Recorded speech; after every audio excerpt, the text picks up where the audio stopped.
We'll guide you through how to make Google your homepage in Google Chrome. If you find this useful, then consider subscribing and liking the video. Here we are in Google Chrome, and so you want to make Google your homepage.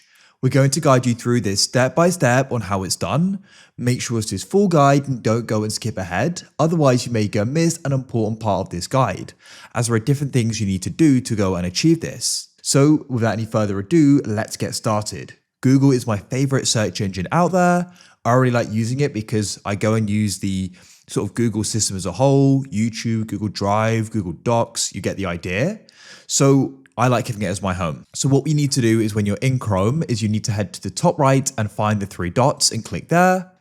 Go down the list and you can go and find the option for settings and click there. Then what you need to do first of all is you want to come to the left and you need to go and find search engine and click there. Come to the right and you can press change. Of course, make sure you've got Google selected like so, and you want to go and press set as default, and Google's now going to be used when you go and search for things.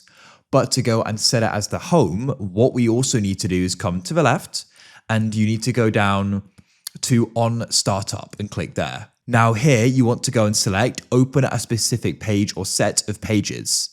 I've already got Google added here, but I'm going to remove it just to go and show you the process. So we go and select it. Then you can press add a new page and we can type in the URL. Of course, Google's really easy. It's literally google.com. And when you've got it typed in, you can press add and that's it. So after you now made those changes, you can test it's working by closing it. Press search at the bottom and type in Chrome. Google is now the homepage. If you found this useful, then consider subscribing and liking the video.